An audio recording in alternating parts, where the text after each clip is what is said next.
Over the course of this past week, we've got the news that there are now 188 aged care recipients who have passed away this week.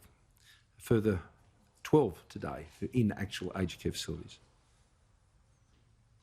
There's been active cases of over 1,000 residents and over 1,000 staff. But in response, the work that is being done in Victoria, over 400 residents and aged care facilities have been transferred to hospitals now, with the Aged Care Response Centre playing an active role in more than 300 of those cases. And this includes the transfer of a further 14 residents this week. The Response Centre has facilitated communication support for 7 aged care facilities with 859 outbound calls conducted to families of residents, including 682 inbound calls received since the 23rd of July.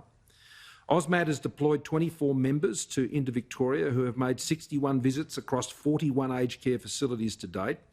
They have been assessing existing procedures and boosting infection prevention and control measures, including the use of PPE. 61 facilities have been clinically screened by the Australian Defence Force and Western Health, with an additional 10 being visited today, making 71 COVID-free facilities that had their infection control bolstered. In addition to 2 existing teams already assisting Victoria from South Australia, a further 2 teams of 6 personnel from Queensland, I understand from Townsville, thank you Townsville, and Western Australia were deployed this week to support workforce and aged care facilities. And these teams are nurses, personal care workers, hotel services. 30 staff from Allied Health Services were trained yesterday at Monash University as residential aged care safety officers to support staff in higher risk facilities and safety, facility operations and PPE compliance.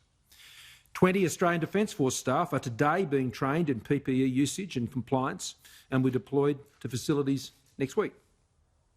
More training sessions will continue in the coming weeks with the support of the ADF. Overall now we have more than 1,700 Australian Defence Force personnel on the ground in Victoria, supporting testing, supporting police control points, supporting contact tracing and community engagement and door knocking, supporting planning logistics and supporting aged care response. And a team from the Aged Care Quality and Safety Commission is on the ground making daily visits and delivering unannounced on-the-spot checks on appropriate PPE usage and infection control procedures. There'll be more. This will continue. New things will be added. There'll be additional activities, no doubt. And I fear that we will still see things that will occur that we will find absolutely unacceptable, and they are unacceptable. They don't meet those standards, and they're not tolerated by anybody. But the struggles we face and the complexity that is there means that those things have occurred, and we're doing everything we can to prevent them from occurring wherever we can. There'll be no lack of commitment or effort, but guarantees in a global pandemic, if someone's offering them to you, then they're not being straight with you. So I'm going to be straight with you. That's where we're at.